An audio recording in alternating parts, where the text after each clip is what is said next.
Good evening, and welcome to New York APOR's book discussion this evening. Our event this evening is a book discussion, A Troubled Birth, the 1930s and American Public Opinion.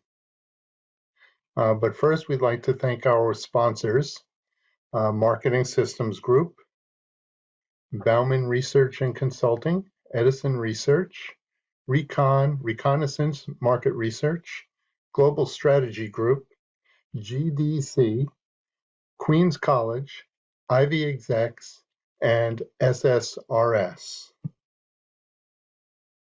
At our gold level, we have IBM. Just take a moment to review the upcoming events of New York APOR on February 10th. A very interesting presentation on business-to-business research reimagined. February 24th, a workshop on the ins and outs of user experience research. March 2022, the Decision Desk upcoming. Election night on the major networks, a roundtable discussion.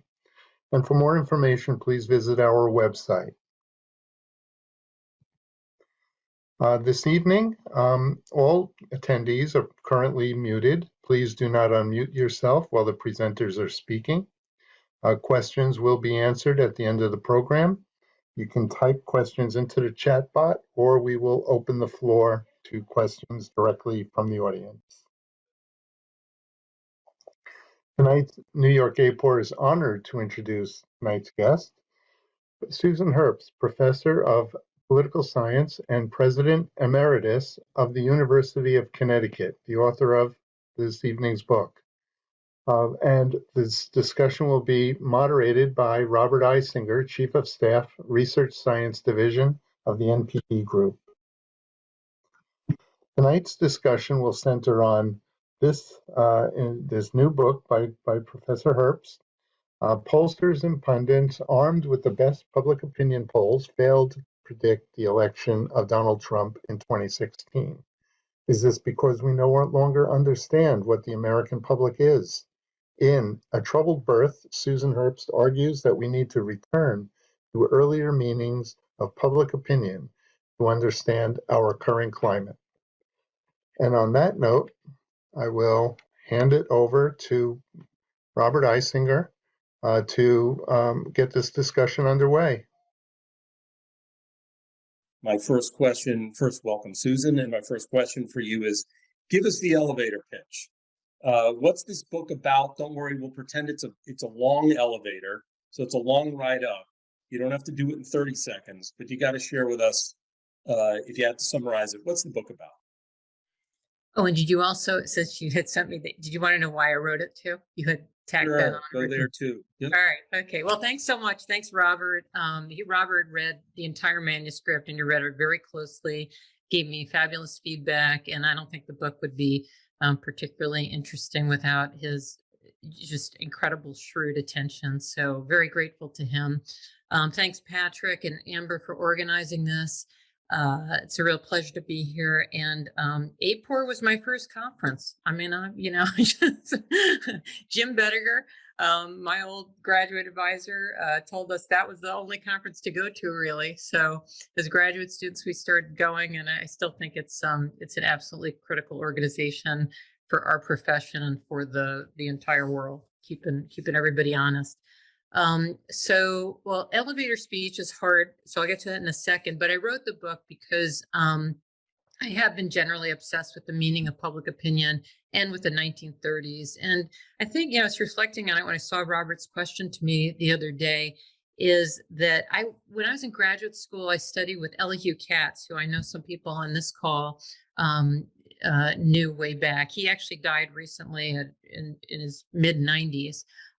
Truly great man, great scholar, and he was one of our last links to the Columbia scholars, the sociologists of the mid-century, Lazarsfeld, Merton, others, and all of them, and Elihu as well, were interested in the 1930s and the 1940s. It was their own times, and also the golden ages of film and television, and their profound effects on public opinion. So I think it was through Elihu that I got pretty obsessive about communication technology, public opinion in the 1930s. And the 1930s are just personally interesting to me because my father grew up in Nuremberg in the 1930s. He escaped, he joined the infantry, he became an American citizen, he went back to Europe, so forth. Really dramatic time, so much drama, and such a focus on the people, whether they were soldiers or on the home front, whether they were refugees or white Americans. So a lot of focus on the people in the 1930s. And Warren Sussman, he's a great social historian, was a great social historian, cultural historian. He called, as have other historians, called the 1930s the heyday of the people. And what he meant by that was that there was an obsession of intellectuals, politicians, filmmakers, who were interested in the nature of the people. Who were Americans? What was it to be an American? There were contests. The Harper's ran a big contest in 1933 or 1934 where they asked people to send in essays about what it means to be an American, and thousands of people wrote in. And of course, they wrote in, stuff all across the board. But that was a really good example of the way that intellectuals were interested in who were the people. When we say it's the heyday of the people and these are dramatic times, what does all that add up to? So the elevator summary, though, is that, the book argues that the 1930s, while they're of course not exactly a seamless parallel to our times, all of these decades are idiosyncratic, the 1930s is a useful lens for thinking with. So I see the decade as a tool for digging up some of the more interesting roots of today's political dilemmas: anti-intellectualism, passivity of a lot of the public, anti-science, infotainment, and even I have a part in the book about self-help or self-care. I'm told that's what it's supposed to be called. In addition, the 1930s were, as a lot of you know, a moment when many forces, politicians, pollsters, industrialists, artists, were trying to make the public into a coherent whole. And I argue in the book, trying to paper over a lot of our real diversity, a lot of our challenges. And because of this papering over, as we tried to make ourselves into a public that could build a stronger nation, a public that could eventually go to war. By doing that, papering over, we've not really faced the sorts of divisions that we have or had to talk about them with some civility. So that's the basic argument. Well, let me push already, because my next question was, clearly you try to make some parallels between the 1930s and today, and at the same time, you want to elucidate some sort of uniqueness to the 1930s. Why don't you tell us a little bit about what makes the 1930s unique, either from the 1920s or 40s, or the differences between the 1930s and the 21st century? So, and then we can talk about some methodological puzzles there about how things can be similar and different. But first, probe us a little bit about its uniqueness. Okay, so just to put aside, so the parallels, a lot of those are there. We'll talk about them later. And so I mentioned those above, and especially when I talk about science, if we can, Robert, just because of the pandemic and the importance of virology and science and understanding that that kind of anti-science, anti-intellectualism really has some important roots in the 1930s. But the 30s are, so you're asking why were the 30s unique?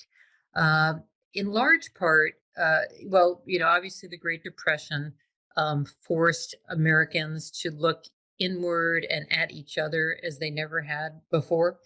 So the 1920s is a unique era for different reasons. The 1930s, besides the Great Depression, which kind of forced us to ask a lot of the hardest questions about what makes the country hang together and whether we help each other or not, is the rise of both film and radio.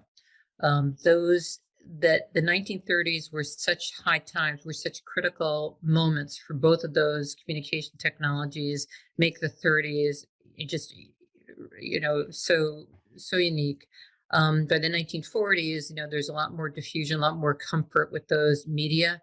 But in the 1930s, they were really ground shaking, and the kind of what people wrote about radio, I'm talking about non-academic people, about journalists, about radio and film, and the kind of effect they were having on building a nation wasn't like anything we'd ever seen before. So, the depression, the relief that we might not have to fight a world war again. Remember, in the early 1930s into the mid 1930s, people had finally, shaken off the First World War to some extent. And even though Roosevelt and others knew toward the end of the 30s that we were going to get roped into another war in Europe, there was a kind of a breather where people could again, focus on America and in its, for a lot of them, hopeful isolation. So does that help? Yeah, let's take a step back and talk about how you did your research for this book. For those who are unfamiliar with Susan's work, or even for those who are, you're frequently taking a bigger picture view, and that bigger picture view entails archival work and analyses that are not necessarily of the norm, let's just say, of many of us who, let's say, study polling, right? Sometimes the polling requires looking at Roper data, but it's bigger than just the numbers. We'll talk a little bit about science, we'll talk about the World's Fair, but I want you to maybe tell us about when you started writing this book. Where did you start in trying to develop an understanding of the conceptualization of what the public is? Yeah, well, I've thought a lot, and over the years, I've developed and rejected and redeveloped, various periodizations of the history of public opinion. I mean, I'm interested in earlier times too, in Europe in the 18th century and America in the 19th century. But one of the things I spend a lot of time on, and it's not settled, is how to divide up the intellectual and social history of public opinion into different categories, into different eras. So I fooled around with that and published some models of that. So when it came to, I read a lot of cultural history and political history. So when I started thinking about a book about the 1930s, and obviously everybody on this call knows that, the 1930s are where, Roper, Gallup, Roper, Crosley, everybody gets their start. 30s are our founding decade. I just came to that as a place that I really wanted to dig in. And as I read more about the 1930s, I mean, I thought I knew a fair amount about the Depression, about Roosevelt, about the kind of cultural events that were going on, about, I know a lot about the golden age of radio and of film.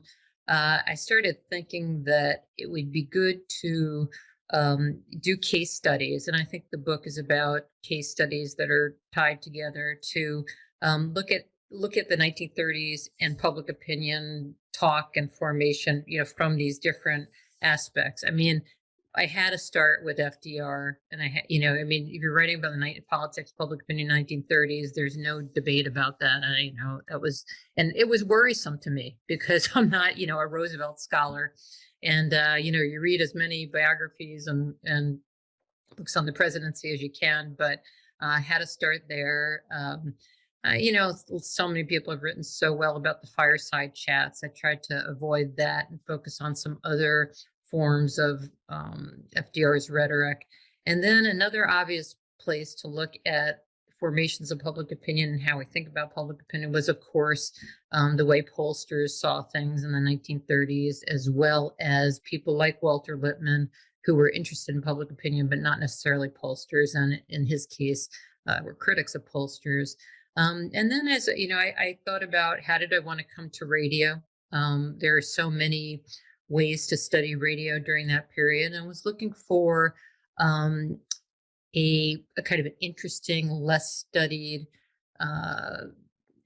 set of radio programs that people might not know so much about. especially even in the scholarly community. So I ended up writing about a show that was aired in 1939 for about 10, 12 weeks, was on the radio every Sunday, and it was called Americans All, Immigrants All. And it was a huge project put on by CBS and I can't remember what it was called, the Commission on Education. It wasn't the Department of Education yet, to try to make Americans comfortable with the notion that we are, in fact, a multicultural society. So it was the first, they called it intercultural education program of any note in the United States. It was extremely popular. Millions of people heard it every Sunday. And it really did take every ethnic group and did little narratives about them and little skits to try to explain what these different ethnic groups brought to the United States. So again, it gets back to that first question I had about who are we as a nation? How did different parties, in this case, educators and intellectuals, how did they think about America, and how did they try to teach America what it was? So how did they try to hold a mirror up to Americans to show America itself? And then a chapter of the World's Fair, 1939-40 World's Fair, which I hope we could talk about because you guys all live near it. You're near the site of it, the former site of it. And then, yes, some other tidbits about the 1930s. But basically, again, trying to use the 1930s as a tool to do this kind of political cultural history. So yeah, it's not a book about attitudes as they were measured systematically during the 1930s and 1940s. For that, we have what we have. We have the polls and the Roper archive. We have, the stock market. We have speeches. We've got all kinds of data about that. All those data have problems, and they were great attempts by people, but don't necessarily give us the full flavor of how people thought about public opinion in the 30s. I want to talk a little bit about those things that are constructing the public, and then we'll talk a little bit about the public themselves. You mentioned the World's Fair, but first let's start with the pollsters, because you brought it up first. I think you're critical of pollsters in this book, and we can discuss how much so, but one of the things you mention in the book is that they help perpetuate a myth of homogeneity. Can you talk a little bit about what that is? And then I've got a follow-up about whether or not the pollsters are responsible for that or not. So let's talk about what the myth of homogeneity is, why you think the pollsters helped perpetuate it, and then whether or not there are counter arguments to whether they're really responsible or partly responsible. Yeah, and in this kind of intellectual history, I guess we'd call cultural intellectual history, no one party is responsible for anything. That's why it's hard to do. So I don't know if the pollsters are solely responsible for this, but they're a big part of it. And so they get a lot of space. And yeah, I'm critical of the early pollsters, but who isn't? It was hard. It was hard to start that business. And I think my criticism is in this book and most books of the early pollsters, it's based in a kind of respect. I was brought up to be a social scientist. I believe in measurement. I don't think any of the early pollsters were ill-intentioned. I think they were very public-spirited in a lot of ways, but they were businessmen, first and foremost. And, we have to contend with that. It was in the best interest of pollsters to argue that there was a concrete public with opinions that people could articulate in answer to specific questions as phrased by pollsters back in this day, face to face. I think that this was a pretty big stretch given public engagement, information levels, and what was bizarre to most people, that they'd be asked questions for no reason and not be linked to behaviors they might pursue and not have their opinions linked to their names. I mean, you got to project back and think about how weird this must have been for the average person to be questioned like this. And, a lot of them certainly complied good-naturedly. But yeah, it was in the interest of the pollsters. And George Gallup he's the most sophisticated, articulate spokesman for this in many places, but especially in the book that he wrote called "The Pulse of Democracy," where he just out and out argues that there is a public, they do have opinions, they are cohesive, you can poll them, you can generalize the whole population. He lays it all out. So yeah, so I think I'm answering your question. I mean, it was in the pollsters' interest and a lot of other people's interests, like those industrialists that put up the World's Fair, to say there was an America. To say there was an America that was bounded, that it wasn't a big amorphous blob, because if it's bounded, you can measure what it thinks and you can sell stuff to it. I mean, if we're not bound together as Americans, then it's hard to say what people should do, what they should buy, whether they should go to war, so forth. FDR thought about this, far earlier and more clearly than the pollsters, because he always knew that, he would need the public, he would have to build that public in people's minds to get them to help him pull us out of the Depression and to get ready for another war.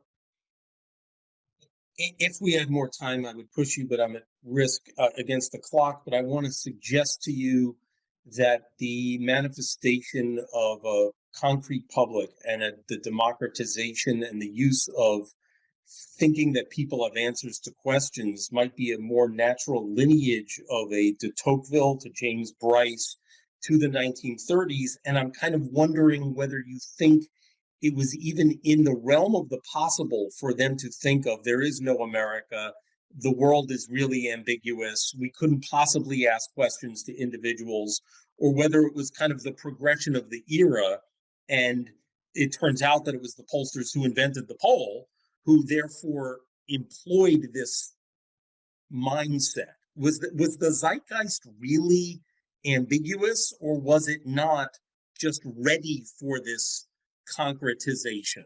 Does that make sense? Yeah, totally. I could have been ready for. I mean, we were such an agrarian country before the 1920s, and that's part of why. And you've read Tocqueville and Bryce, and they're roaming around what is a largely non-industrialized, non-urbanized America. So I think that it may have been an inevitability, but it wasn't easy to think about America as a whole when people were so dispersed over so much property, over so much territory, so I think that the various migrations of people and the people heading toward the cities,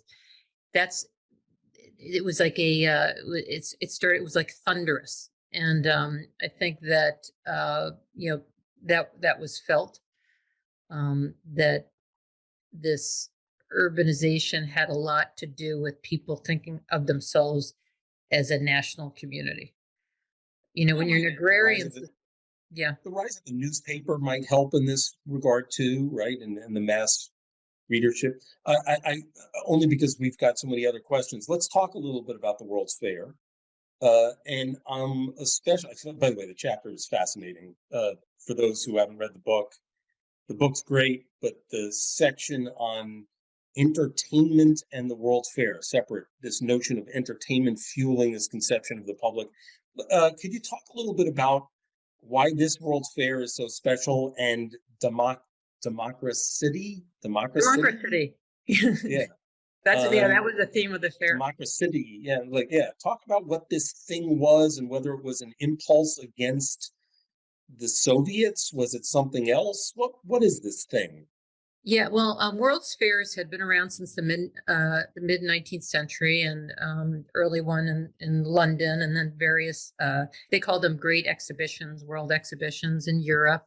and into the 20th century. So they came to, World's Fairs started out as places where nations, representatives from nations, manufacturers came and brought their wares to show off things that were invented in their countries. So that's how exhibitions got started. And over the decades, countries not only brought their manufactured goods to show off in hopes of drumming up business and forming a kind of a global economy of goods, but they also brought their cultures with them. And host countries loved these things, and they competed for these World's Fairs, just like countries compete for the Olympics now, so that they could show off their own cities and their own places. So great World's Fair at the end of the 19th century in Chicago, and probably the next really tremendous one was in Chicago again in 1933 and 1944. So over 2 summers. The 1933-1934 Chicago World's Fair was also a spectacular event. Hundreds of buildings were built for these World's Fairs.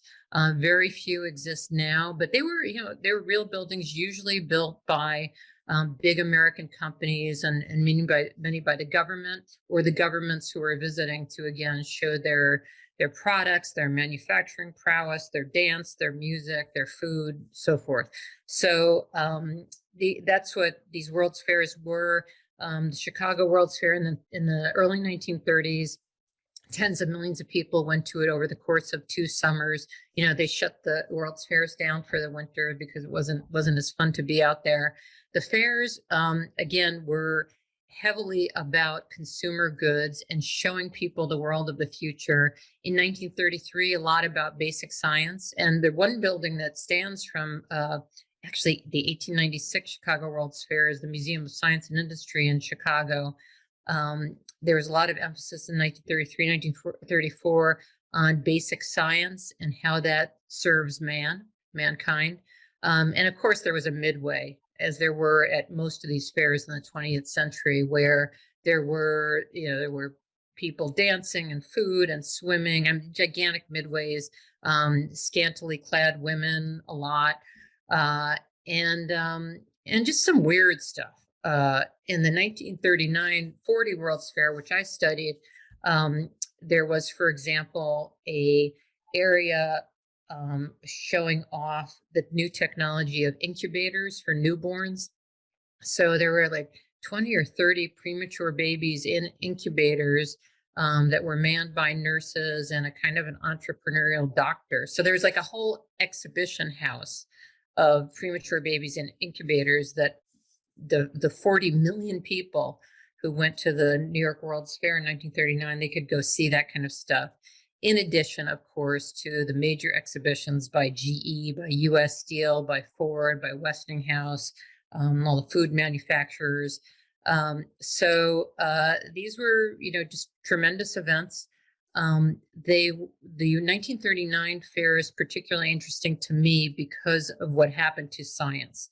So in the 1933-1934 Chicago World's Fair, there was a lot of focus on basic science. There was a hall of science where fairgoers would learn the basics of chemistry, and they would learn about, why we do the calculus, and about physics, and, just really, really great stuff. And scientists were feeling pretty fabulous about their own fields and how they could teach the public the value of their own fields. And a lot happened during the 1930s in manufacturing, where so many of the sponsors of those kind of exhibits thought that they were too intellectual, for lack of a better word, that they were too basic, that people should be more interested in what science can produce by way of technology for the home, for consumers, so hence Ford or GM, they didn't really want to teach people anything about basic science. They wanted to teach them about how they were going to get better cars. And so scientists really took a beating during the planning of the 39 World's Fair, because they had been so upfront and so important in 1933, but by 1939 there was a sense among industry and government, because the United States government was a huge part of these World's Fairs, that people weren't that interested in science unless it could give them stuff to improve their daily life. Oh, let's go on this concept. I've got two questions. One about the notion of the public. Let's go there. In my notes, I wrote on page 151, you wrote that the 1930s public was passive and easily entertained. What's changed, if anything, between then and now?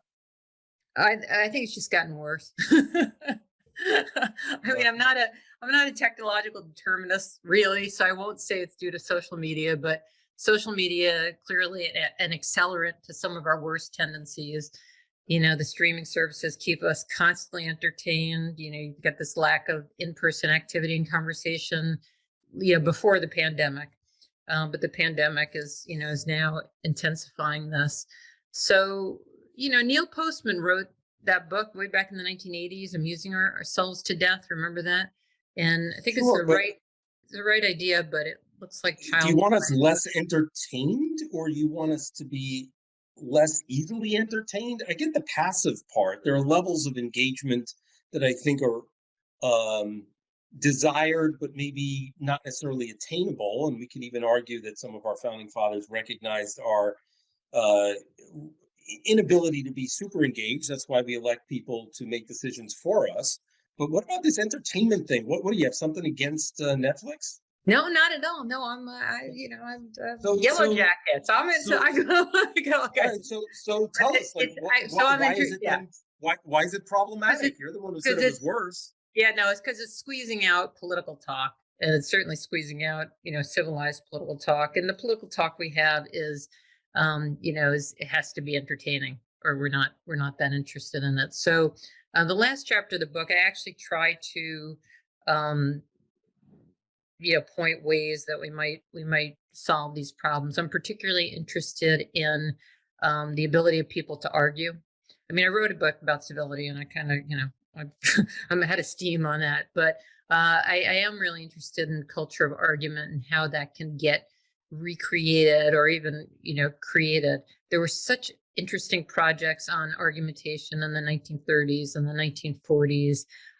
There were a lot of on early radio, public meetings of the air. There was a show, I think it was on NBC. I can't remember what it's called, but on every week you would drop into a dinner party where there would be like a construction worker, a scientist, a philosopher. This is all in the United States, and you would listen to their dinner party conversation. And listen to them argue with each other, that kind of model. So there is some really great stuff back then. And, I think we've lost that. I don't think we need to learn how to argue because people do it for us on social media. And then we can get on there and troll every which way we want. I mean, there's not a lot of emphasis, and, I'm not blaming K-12, but I do have some great examples of what's possible in K-12 for trying to help people to argue, get engaged in politics, and find out that argue about politics is actually fun. It's a form of entertainment. So look, I'm not going to stop watching entertainment television. And, I don't think anyone wants that, but there's definitely a squeeze on the on the kind of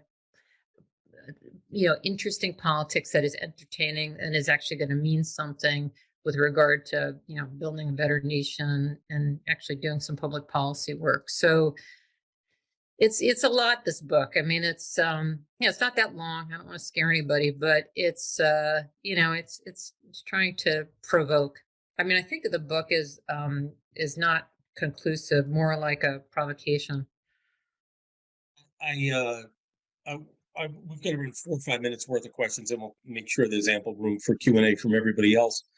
Is it Ethan Herbst, somebody on the call who's listening might know from Tufts, who's written about that notion of having other people argue in the social media about politics as replacing our own willingness to engage in the conversation? I might have him wrong, but somebody will know. But let's also, again, at the risk of pushing back a little bit, Father Coughlin was entertaining, Huey Long was entertaining. So there's a demagogic spirit that is born and rooted in the 30s that's a different form of entertainment that is also highly problematic. And again, I want your response to that, of the notion of an engaged public, but also this notion of a public that was also quite appreciative at times of the Yeah. demagogue. Yeah, no, absolutely. And, thankfully Roosevelt won. Huey Long was assassinated so early into his, what would have been a pretty big social movement, that we just don't know. It's a hypothetical about whether Roosevelt could have, he had Father Coughlin on the right and Huey Long on the left, and they were both worrisome.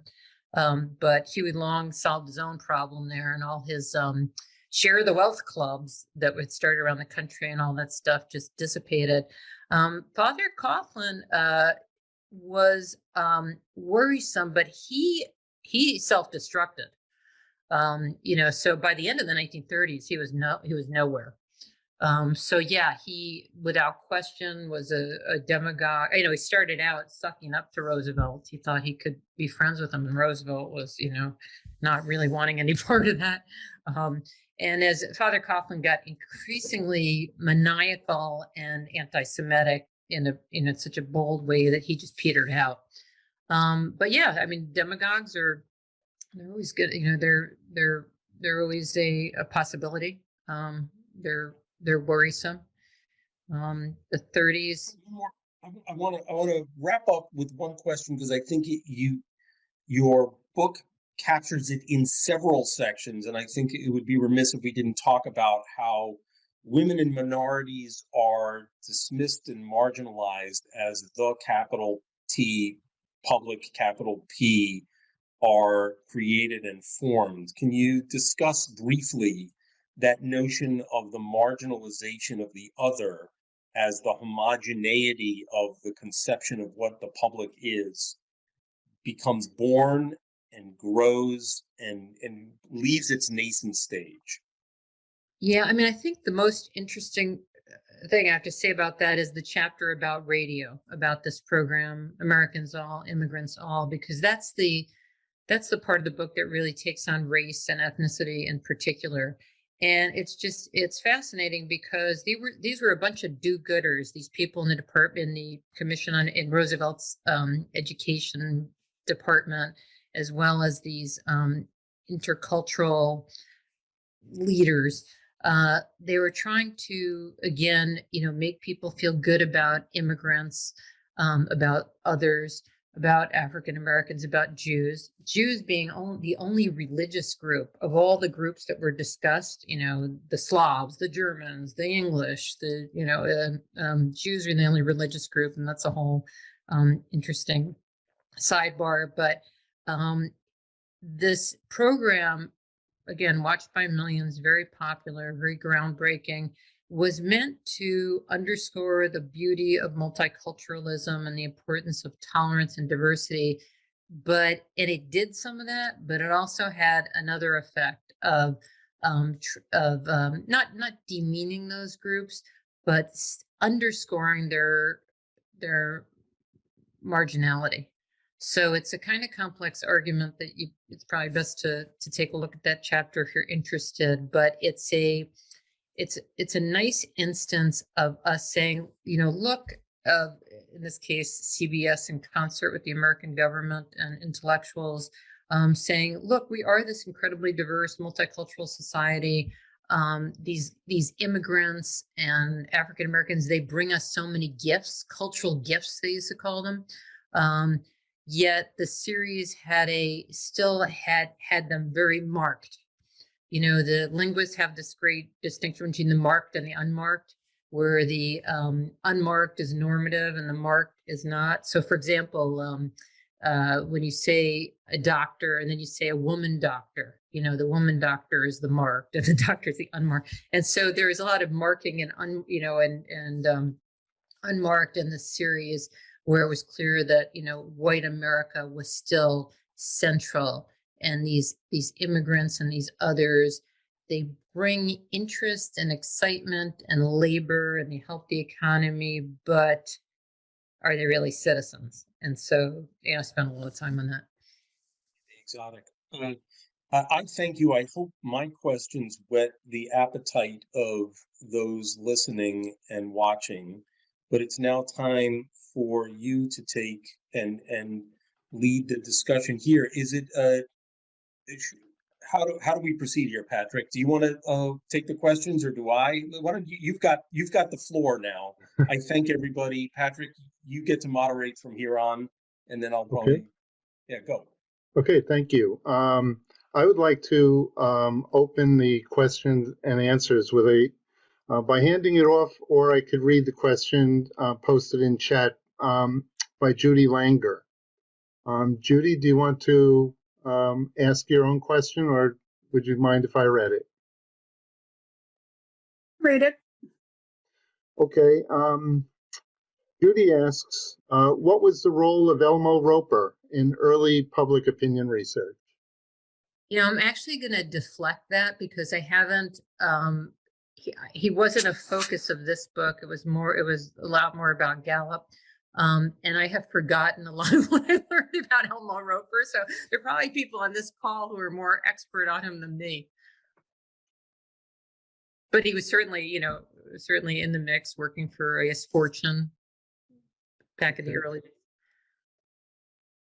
All right, if I may, if I may ask a question, thinking about the crowd I saw in Washington on January 6th, and then reading your book, on page 89, you describe populists as populists usually argue, no matter the decade, that the institutions of the status quo, government agencies, banks, schools, are profoundly corrupt and cannot simply be reformed. They need to be destroyed or close to it, and the political landscape wiped clean so that government can be built anew in the name of the people.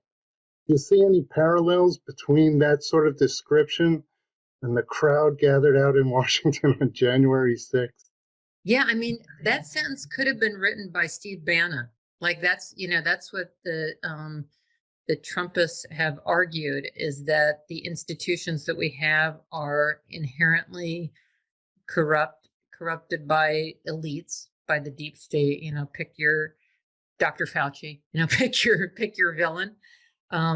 And that, we need to start over again in the name of the people. So yeah, for sure. I mean, the January 6th is just such a beautiful, let me put that in quotes, visual. And it's actually, I'm thinking of doing on my next project, thinking of working with the visual nature of that day of January 6th, and what it says about Americans and the public. Greg has a question. Am I there? Oh, hi, Susan. Thanks for the talk, and I'm really enjoying this just because I'm out in industry now and I'm not as connected to the academic part of things, and so this is really nice to hear you talk about this and have this discussion. So, thanks. So, are you? My question is more like the long-standing debate about are people smart enough? Is the public capable of actually holding reasonable opinions and having basically an ideology that's consistent? Is that are you saying that that's not that possible, or is it that there's no such thing as one public, there's multiple publics and public opinion, or is it that back in the 30s the pollsters just simply weren't systematic enough to actually properly capture what public opinion was, or is it some sort of mix of things there? Yeah, it's a mix of things, but I think the last thing you said was most important, at least for me. I'm gonna defer on whether people can hold coherent opinions. That's an ongoing debate in our field that I don't know that it'll ever get solved. But in the 1930s, the only, I think, my most serious critique of especially Gallup, because he was a very sophisticated man, and he, I think, had a very good sense of what the information levels were that people had, how much knowledge, how much information they had, and how, and whether they could express that or not. And I think instead of trying to grapple with that, trying to grapple with the nuances of people's opinions, whether they were really squishy or not, whether they were more than of the moment, all the big questions that we still ask today when we do opinion polling. I mean, Gallup just really wanted to bulldoze over that stuff. And so, look, again, he's a businessman. He's trying to build a business. He believed in it. He had a lot of public spiritedness about it. But can you imagine, here's a thought experiment, imagine if the field of public opinion were developed by somebody as entrepreneurial and, it really is as brilliant as he was. But with all of these kind of caveats, like here, when showing this data, instead of showing it as he did and as newspapers did, reporting on the Gallup polls with such great authority and the authority of numbers. So me here, and he's, 100 years later, 70, 90 years later, easy for me to say. But if polling had been introduced in a kind of a more nuanced, less authoritative way, I don't know. I think we'd be probably a stronger field. Yeah, we're still fighting against that these days, aren't we? Just trying to get across the idea of a margin of error. I mean, you got to say our field, and I consider myself part of the field. We have a lot of chutzpah, with what we think people are capable of. I mean, it's why we public opinion people, we like issues like abortion, and there are so few where people actually know what they think, right? I mean, that's the one we always come back to, as those opinions do not change very easily. I mean, people can think about contingencies. Abortion opinions are so unusual that way. If it's the life of the mother, it's, and people have, they're solid. So anyway, sorry to go off on that tangent, but yeah, I guess that's my current take. Next question, Jay. Yeah, no, I was interested that you said that the 30s heralded a new era for movies and radio, because I sort of got the sense that movies and radio were around in the 20s and even before. So what was it distinctive about the 30s? No, they were around, but it's the 30s where both of them take off, in terms of the massive building of the studio system, the sheer number of films, talking films, and the star system and celebrity, and just sheer number of films being made by just a much larger number of studios. And radio, same thing. Radio, the 30s are where you get the big diffusion of people owning radios.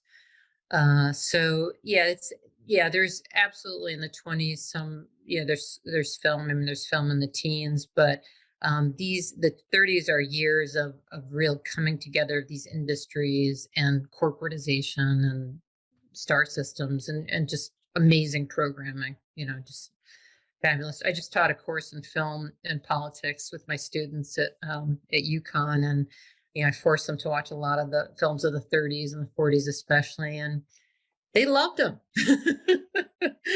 They didn't believe me that they would like classic Hollywood cinema, and they saw that, man, people were really smart and creative and interesting back then too.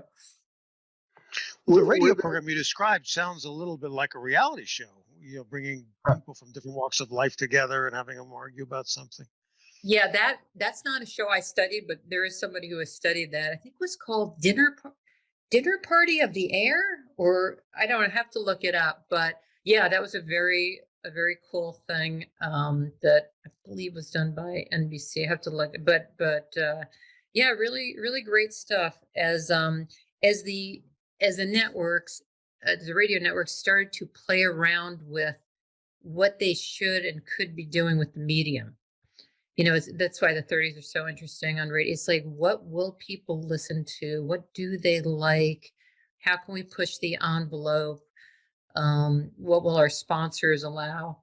And that's why the program I studied, Americans All, Immigrants All, which not only was a radio program, but then they produced study guides and stuff for teachers out in K-12 and college who could write to the government and get these programs, get records for free, and then also materials that went with them. So yeah, a lot of experimentation, but that Americans All was very bold. Just the way they talked about immigrants in that program as being just incredibly important to building a nation. It was a kind of discourse that people hadn't been used to hearing. I mean, it wasn't exactly the way Roosevelt talked all the time, for example. Were there anything like celebrity candidates in those days, the 30s, the 40s, like we see proliferating to athletes, actors, astronauts running for public office and winning? Gee, I mean, probably people on this call may have an idea. Trying to think of celebrities that ran for office before Reagan. I guess he's the first really big one. Wasn't Father Coughlin an example? Father Coughlin he's such I mean, he became a kind of celebrity. Yeah, he starts out as this priest in a small town in Michigan, at the Church of the Little Flower, tiny operation. Then his broadcasting gets picked up by stations across the country, and then he becomes a kind of I guess you'd call him for a while a political celebrity. I mean, he had to be reckoned with, but like I said, he just so self-destructed in such a dramatic fashion by the end of the 30s that he turned himself into this non-entity. Next question comes from Dan Merkel. I'm going to start my video. Hey, Susan. Susan, great to see you. Bob, great to see you. Thank you both for doing this. Briefly, someone mentioned January 6th last year. And so a big topic of conversation in the last year has been the strength of American democracy, the strength of our system of government. So, Susan, how would you assess the strength of U.S. democracy now compared to, say, the 1930s? I think it's worse now. I mean, it took me a couple of years here to even buy those books, How Democracy Dies, and we're going to have a civil war and all that. And now I'm into it. What? I talk about this a lot with my students, where I describe the kind of sacrifices that Americans made for the country and for each other in the 1930s and the 1940s, and ask them, would people be willing to do those things today? Would they be willing to have rationing? Would they be willing to send their sons and daughters to a war in Europe? Would they? I don't think so. I don't think we have anything like the kind of public spiritedness that we had in the 30s and the 1940s. And I know that's been said before, but I guess I thought it was a lot of nostalgia and golden age. When people talked about the greatest generation, I thought it was, like a really overblown. And I've changed on that. I mean, I don't think we are willing to do things for each other anymore. I was trying to, the virus has been so clarifying, that, you couldn't have made up a better, thought experiment, social experiment than having a force that it's not anybody's fault. No one, and it just, this force from outside came upon us and wreaked havoc and started killing Americans.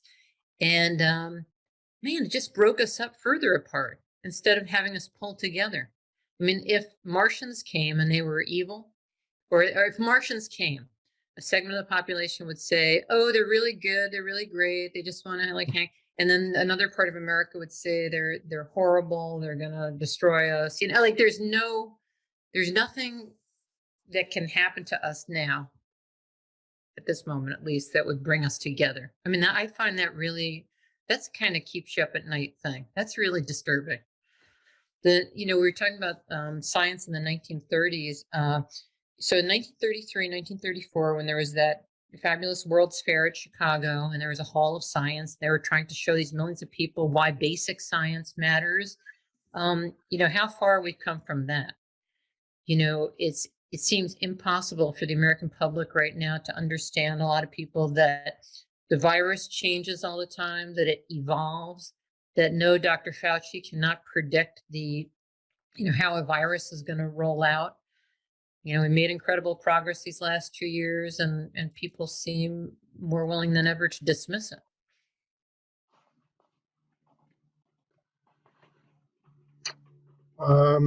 Other questions?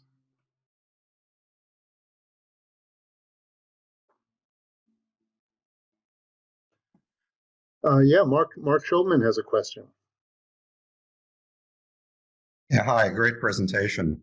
The 1930s were also a seminal period in media research. And I think back to Paul Lazarsfeld and Frank Stanton. Any thoughts on the impact of media research and the public dialogue and the impact of that research on media content and radio, films, news media? Yeah, I mean, it was a wonderful time for radio research and media research, and yeah, Lazarsfeld out front on this. I think it had profound effects on building our fields, public opinion polling, market research. Lazarsfeld is such an interesting figure in this because he was all over the map. I mean, he was a truly great social scientist, but he also worked advising the radio industry. I think that he and other social scientists of the period, and a lot of good people have written about this, were torn between what they saw as massive effects of the media, whether that's on people's buying behaviors or their political opinions or their social norms, torn between that and trying to protect the radio industry from attacks by politicians, especially that they were too powerful. So it's not an easy conundrum, and I think that Lazarsfeld in particular was caught up in that. Is how could the radio industry thrive and give the public so much of what they want: information, news, and entertainment, but without scaring people into thinking that it was going to become more powerful than us, more powerful than the government. What I think a lot about is that article, that 1948 article, it's by Lazarsfeld and Merton. What's it called? Public Taste and Popular Culture and Public Taste. I don't know. I'm always teaching that article, but it's where Lazarsfeld and Merton argue the biggest effects of the media. And here they're departing from their empirical research to try to think about what all the research they had done added up to, what it meant. But, they thought that, and these things are so true today still, that media show us what's normal and what's not normal, what's marked and what's unmarked, what's normative behavior and what is, wrong somehow. So they create and enforce social norms that media confer status on people and organizations. And this is where Donald Trump comes in. I mean, he was conferred status by The Apprentice and by media. And then that status conferral enabled him to, this kind of halo, jump into a completely different field because he had this kind of status and celebrity granted to him by his powerful media appearance. And then my favorite of all, and works so well in this world of social media, the dreaded narcotizing dysfunction. So Lazarsfeld and Merton argued in 1948, and this was there wasn't even television yet. This is when it was radio and film, newspapers, and argued that media replace doing with knowing, that people feel really informed. And because they feel so informed, they feel like they're actually doing something when they're really just listening to the radio, sitting on their couch, or in our day, participating in chat rooms or posting things on social media. So that this replacing of doing things, whether that is voting or protesting or talking to strangers in a coffee shop, all the things they thought were about behavior and about doing, get replaced by this kind of passivity. And they called it narcotizing dysfunction because it was almost that we were drugged. So that's it's still a hypothesis. It's still a going hypothesis. All right. Are there any further questions? And please, people, write to me directly, and happy to help. And also, I can send Patrick. I can send you about that program that was aired in the 30s and the 40s, the dinner party of the air. That's just a really fascinating thing that I think people get a kick out of. I'd like to recommend everyone go out and purchase her book. It's got some great content. I've read a good part of it, and the photographs are absolutely astonishing. And on that note, I'd like to thank you once again on behalf of New York AAPOR and our audience today for this informative discussion, this great discussion. And good luck. Good night and good luck. Good Thanks, night and good night and good luck. Thank you. Thanks a lot.